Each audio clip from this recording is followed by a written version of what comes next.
নমস্কার জানাই সবাইকে, আমি ময়ূরী, মিল্টন ময়ূরী ব্লগে আপনাদের স্বাগত। এই ভোলেনাথের মন্দিরটা না আমাদের পাড়ায় স্থাপিত। এটি আকারে ছোট হলেও আমার জন্য না খুবই শ্রদ্ধেয়।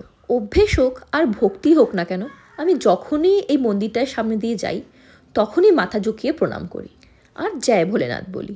আর মিভানও আমাকে দেখে এখন মিভানও জয় ভোলেনাথ বলে। চলুন আজকে আপনাদেরকে আমাদের একটু বাজারটার সঙ্গে পরিচিত করাই। অনেকটা জায়গা জুড়ে আমাদের বাজারটা। দুটো মাছ বাজার আছে জানেন, একটা ছোট আর একটা বড়। আর মজার বিষয় কি জানেন, আমাদের বাড়ি থেকে একটা ছোট্ট গলি ক্রস করলেই বাজার চলে আসে। রাস্তার পাশে এই সুন্দর স্কাল্পচারগুলো কি ভালো লাগে না। কলকাতার সব জায়গাতে এরকম টাইপের অনেক ধরনের স্ট্যাচু আছে যেগুলো কলকাতার ঐতিহ্য আর ইতিহাসকে ব্যক্ত করে। কলকাতা মানেই তো অসংখ্য ইতিহাস, তাই না?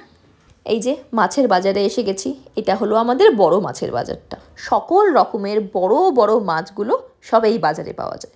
আর আমাদের বাড়িতে না আমার শ্বশুর মশাই ছাড়া ছোট মাছ খেতে না কেউ পছন্দ করে না, শুধু কাঁটা লাগার ভয়। আর মিভান তো এই কাঁটার ভয় না মাছ খাওয়াই ছেড়ে দিয়েছে। তাই মাছ কিনলে ওই কাতলা মাছের পেটি বা রুই মাছের বড় বড় পেটি ওগুলোই কিনি আমি। আর মাছ তো আমার এমনিতেই ফেভারিট। শুধু আমারই না, ম্যাক্সিমাম বাঙালি এই মাছ ছাড়া তাদের কাজ চলে না। কথা আছে না, মাছে ভাতে বাঙালি।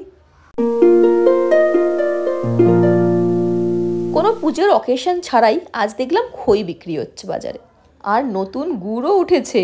আর এই দুটোর কম্বিনেশন মানেই মোয়া, যেটা আমার শাশুড়ি মা হেব্বি বানায়।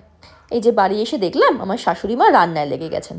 আসলে আমাদের রান্নার দিদি শ্বশুর মশাই অসুস্থ, তাই উনি কাজে আসতে পারছেন না। আর ব্যাস সেই জন্যই নেবে পড়তে হয়েছে শাশুড়ি আর বৌমাকে ময়দানে। শাশুড়ি মা বললেন আজকে রান্না উনিই করবেন। তাই সকালের টিফিনে রুটিটুকু আমি বানিয়ে ফেললাম, গরম গরম নরম নরম ফুলকো রুটি। আর সাথে ছিল চিলি পনির। আগের দিন রাত্রেবেলায় সেটা বানিয়েছিলাম, তো কিছুটা বেঁচে গেছিলো, সেটা দিয়ে সকালে টিফিনটা সেরে ফেললাম। খেয়ে দিয়ে শাশুড়ি মাকে একটু কাটাকাটিতে সাহায্য করে দেবো, যাতে ওনার রান্নাটাও তাড়াতাড়ি শেষ হয়ে যেতে পারে। এত সুন্দর মুখরোচক ব্রেকফাস্ট যদি পাই তাহলে দিনের স্টার্টিংটাই ইন্টারেস্টিং হয়ে যায়। তার মধ্যে আজকের মেনুতে ছিল একটা হিরো খাবার। আশা করি কম বেশি সব বাঙালিরাই চেনে যে এটা কি। এটা হলো শুটকি মাছ। আমার শোনা বাঙালদের নাকি শুটকি মাছ খুবই পছন্দের, যাকে বলে এটা নাকি তাদের সিগনেচার ফুড। তবে অ্যাজ আ ঘটি এটা আমারও ফেভারিট। আর মা শুটকি মাছ রান্নায় স্পেশালিস্ট, তাই মাকে মায়ের কাজ করতে দিয়ে আমি মিভানকে আনতে গেলাম। ব্যাগ কোথায় বাবা? বোতল নিয়ে এসেছিস? ভাগ্য আমার। চলে আয়, চলে আয়, আস্তে আস্তে কর না।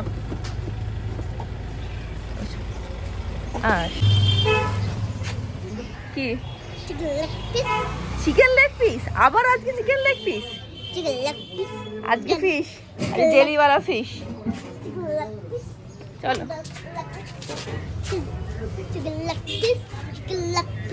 সারা দিন এই ছেলেটার মাথায় শুধু চিকেন চিকেনই ঘুরে বেড়ায়। এই যে অপেক্ষার এবার অবসান ঘটলো আর পাতে পড়ে গেল নিজের পছন্দের খাবার। শুটকি মাছের ভর্তা, আলু ঝুড়ি ভাজা, মাছ ভাজা আর ভাত। এই শুটকি মাছটা আমার শ্বশুরমশাই আগের দিনই নিয়ে এসেছিল। আর তখন থেকেই তাকে বসেছিলাম মা কবে রান্না করবে। আমার ধৈর্যে আর কোলাচ্ছে না, জানতে পেরেই মা আজকেই রান্না করে দিয়েছিল এটা। আমার ননদ আর শাশুড়ি দুজনেই না এই শুটকি মাছ খুব ভালো রান্না করে। এই স্বাদে মনে হয় কি থালায় ভাত কম পড়ে যাচ্ছে। আজ বাড়ি ননদ এসেছিল, তারপরে খেয়ে দিয়ে বেরিয়েছিলাম হাতিবাগানে। ওরও কিছু জিনিসপত্র চেঞ্জ করার ছিল আর আমার কেনার ছিল মিভানের জন্য টুপি। সকালে স্কুল যাওয়ার সময় বেশ ঠান্ডা হাওয়া দেয়, আর সেই ঠান্ডা হাওয়া লেগে বারবার করে ওর কাশি হয়ে যাচ্ছে, সর্দি লেগে যাচ্ছে। আমরা কোথায় এসেছি জানেন? আমরা এসেছিলাম হাতিবাগানে। আর আমার ননদ শপিং করতে খুব ভালোবাসে। ও যেমন নিজে শপিং করে তেমন অন্যের জন্য আর অন্যের সাথেও শপিং করতে খুব ভালোবাসে। কেনাকাটি করার কাজে ও সবসময় রেডি।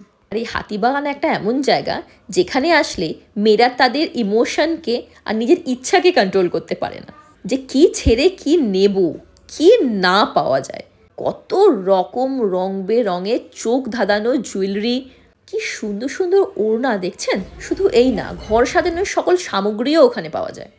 এই যে শপিং মলে ঢুকে মিভানের জন্য টুপি কেনার প্রচেষ্টা প্রথমেই বৃথা গেল। স্কুলের জন্য যেমন টুপি লাগবে ওরকম তো নেই ওখানে, কিন্তু যাই হোক অবশেষে পেয়ে গেলাম বাইরে থেকে। আর আনন্দের বিষয়, যেমন চেয়েছিলাম ঠিক তেমনই পেয়েছি। আর কোয়ালিটিও খুব ভালো ছিল। তারপর তাড়াতাড়ি বাড়ি চলে আসলাম। মিভানকে নিয়ে যাওয়া ছিল ড্রয়িং ক্লাসে। কত বন্ধু মিভানের ড্রয়িং ক্লাসে, কিন্তু ওর দুষ্টুমিটা দেখুন, সবাই কিন্তু অন্যান্য জায়গায় বসেছে, কিন্তু ও গিয়ে বসেছে ঠিক স্যারের জায়গায়। মিভানকে ক্লাসে দিয়ে সন্ধ্যের কিছু খাবারের মিভানের প্রিপারেশন করে নিয়েছিলাম। তবে আজকের ভিডিও এত দূরই থাক, আবার দেখা হচ্ছে পরের ভিডিওতে। সবাই লাইক, শেয়ার, সাবস্ক্রাইব করবেন। ধন্যবাদ।